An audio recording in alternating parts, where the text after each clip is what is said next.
Jejak karir Tom Lembong, penasihat ekonomi Jokowi, hingga orang dekat Anies Baswedan, kini terjerat kasus impor gula.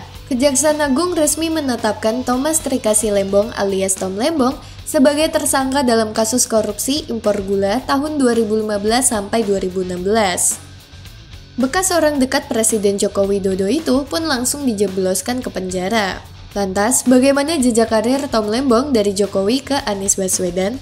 Nama Tom Lembong cukup dikenal publik karena rekam jejaknya yang pernah menduduki berbagai posisi strategis di pemerintahan, termasuk sebagai Menteri Perdagangan di masa pemerintahan Presiden Jokowi. Pria kelahiran 4 Maret 1971 merupakan seorang pengusaha dan lulusan Universitas Harvard. Karirnya di dunia keuangan dimulai sejak ia bekerja di Morgan Stanley pada tahun 1995, diikuti peran pentingnya lain di Deutsche Bank dan Dutch Securities Indonesia.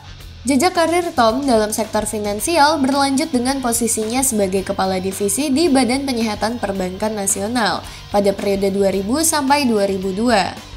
Di mana ia terlibat dalam restrukturisasi perbankan Indonesia pasca krisis moneter. Tahun 2013, Tom mulai terjun ke dunia politik sebagai penasihat ekonomi untuk Jokowi ketika masih menjabat Gubernur DKI Jakarta. Ketika Jokowi memenangkan Pilpres 2014, Tom bergabung ke istana dan berperan dalam merumuskan beberapa pidato Jokowi yang terkenal, termasuk pidato Game of Thrones di IMF Bank Dunia 2018. Puncak karirnya dalam pemerintahan tercapai ketika Jokowi menunjukkan sebagai Menteri Perdagangan pada tahun 2015 dan sebagai Kepala Badan Koordinasi Penanaman Modal pada tahun 2016 sampai 2019. Setelah tidak lagi bergabung dengan pemerintahan pada periode kedua Jokowi, Tom Lembong merapat ke kubu Anies Baswedan pada tahun 2021 sebagai Ketua Dewan PT Jaya Ancol, salah satu badan usaha milik daerah di DKI Jakarta yang terdaftar di Bursa Efek Indonesia. Tom kemudian masuk dalam tim nasional Anies Muhaimin sebagai co-kapten di mana ia menyuarakan kritik keras terhadap kebijakan hilirisasi industri yang diterapkan pemerintah Jokowi. Kini Tom Lembong ini harus menghadapi proses hukum atas dugaan korupsi impor gula.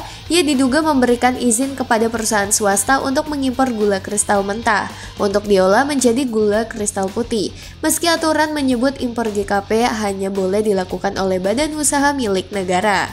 Tindakan ini dianggap melanggar keputusan Menteri Perdagangan dan Menteri Perindustrian nomor 257 tahun 2014.